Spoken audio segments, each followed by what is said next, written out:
was in the back with an anxiety that was killing me.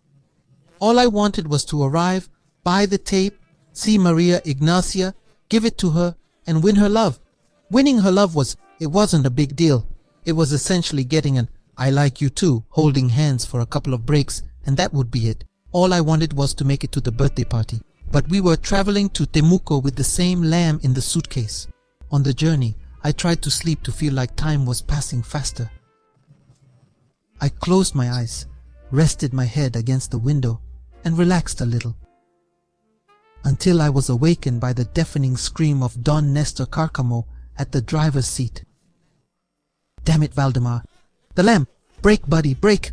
I woke up scared amidst the braking, the scream of Don Nestor Carcamo, the honking of horns, and a groan from my dad. Yes, a groan. A groan somewhere between an albatross and a coastal tern. He groaned. I never understood the origin of that noise. I mean, why on earth did he groan? We haven't talked about it until today. Perhaps it's his way of reacting in times of stress. Groan. My dad laughed. My dad pulled over onto the side of the road, and I realized the catastrophe. The lamb was lying in the middle of the road, writhing desperately. "But what happened, Nestor?" "Damn it," my dad said.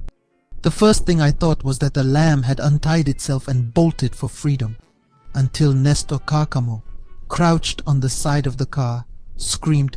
The car collapsed. "Valdemar, for the love of your mother, for God's sake." That is without doubt one of the most blasphemous expressions I have ever heard in my life. I mean, looking back at it now. For the love of your mother, for God's sake. It seems strange to me to call upon God next to such an insult. The suitcase rack had collapsed.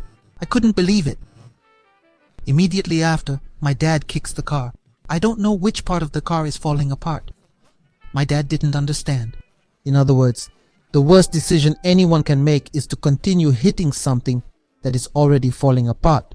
"Dad, how am I going to get to the party?" My dad and Nestor Carcamo were in the middle of the road, diverting cars so they wouldn't run over the lamb. An unprecedented recklessness on the roads of Araucania. They were like Greenpeace activists, but they were going to eat the animal anyway. I stayed on the sideline watching such a regrettable episode, thinking, how the hell did I end up here? I had gone out to buy a cassette for the girl I liked. I was going for a birthday party, and here I am watching two overweight adults, one of them missing a ring finger, trying to prevent a car from running over a lamb.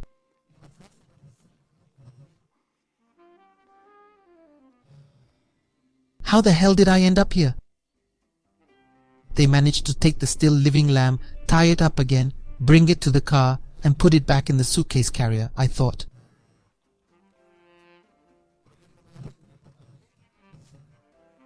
But no, because the suitcase rack was broken.